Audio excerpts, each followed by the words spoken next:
ఈ ప్రాంతానికి వచ్చి 1,00,000 మెజారిటీ సాధించిన హరీష్ రావు గారు ఉన్న నియోజకవర్గానికి, గజ్వేల్ నియోజకవర్గానికి ఇప్పటికే ఎన్నోసార్లు ప్రాతినిధ్యం వహించి దుబ్బాక నుంచి 4వసారో 5వసారో గెలిచిన రామలింగారెడ్డి గారికి, అది కూడా ముత్యంరెడ్డి గారు తోడైన తర్వాత అక్కడ కూడా అక్కడేం మిగలలేదు.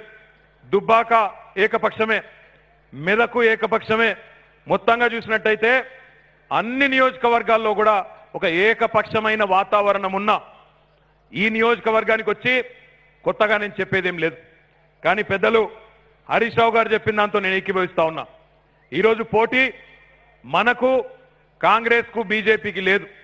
ఈరోజు ఈ రాష్ట్ర వ్యాప్తంగా పార్లమెంటు నియోజకవర్గాల్లో పోటీ ఉన్నది అంటే ఆ పోటీ మనం ఒకరితో ఒకరు మెజారిటీలు సాధించే విషయంలో పోటీ ఉన్నది తప్ప వేరేది లేదనే మాట కూడా నేను మీకు విజ్ఞప్తి చేస్తా ఉన్నా. అయితే హరీష్ రావు గారు ఒక మాట అన్నారు, మన పోటీ కరీంనగర్తో వరంగల్తో అన్నారు. నేను కరీంనగర్ నుంచి ఎమ్మెల్యేగా ఉన్నా, నేను మిమ్మల్ని సవాల్ చేస్తా ఉన్నా మెదక్ పార్లమెంట్ నియోజకవర్గంలో మాకంటే ఎక్కువ మెజారిటీ తీసుకొచ్చి రుజువు చేసుకోవాలని చెప్పి ఈ వేదిక మీద ఉండే నాయకులకు, ముందుండే నాయకులకు సవాల్ చేస్తా ఉన్నా అని చెప్పి కూడా ఈ సందర్భంగా విజ్ఞప్తి చేస్తా ఉన్నా. మీకంటే ముఖ్యమంత్రి గారు ప్రాతినిధ్యం వహిస్తున్న మీ నియోజకవర్గం కంటే ఒక్క ఓటన్నా ఎక్కువ తెచ్చుకొని కరీంనగర్ నుంచి తప్పకుండా ముందుంటామనే విషయాన్ని కూడా ఈ వేదిక ద్వారా చెప్తా ఉన్నా.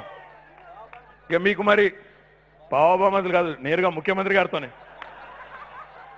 బాబామరుదులకు ఏం లేదు, అంత మంచిగానే ఉన్నాం. కానీ డైరెక్ట్గా నేను మిమ్మల్ని ముఖ్యంగా ఇక్కడ గజ్వేల్ నుంచి ఉన్నోళ్ళు మొన్న ముఖ్యమంత్రి గారు చెప్పిండ్రు, ప్రతాప్ రెడ్డి గారు చేరిన తర్వాత ఏం మిగిలింది, మొన్న కాంగ్రెస్ దాడ ఏం లేదు, 1,00,000 మెజారిటీ గజ్వేల్లో వస్తుందని మొన్ననే చెప్పినారు.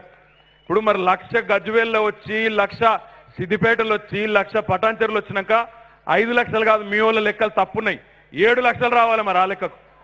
మరి 7 వస్తుందా 5 వస్తుందా, మాకంటే ఒక ఓటు ఎక్కువ వస్తుందా తక్కువ వస్తుందా మేము కూడా చూసుకుంటాం.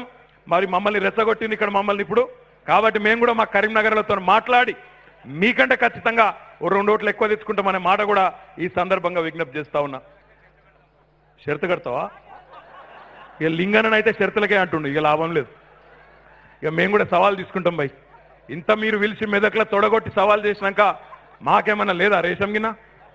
తప్పకుండా మీకంటే ఎక్కువ తీసుకుంటాం, షరతు కూడా కడతా. ఇప్పుడు చెప్పా ఎంత అని.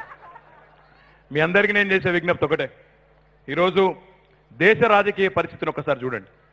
దేశంలో సర్వేలు వస్తున్నాయి. ఈరోజు ప్రముఖ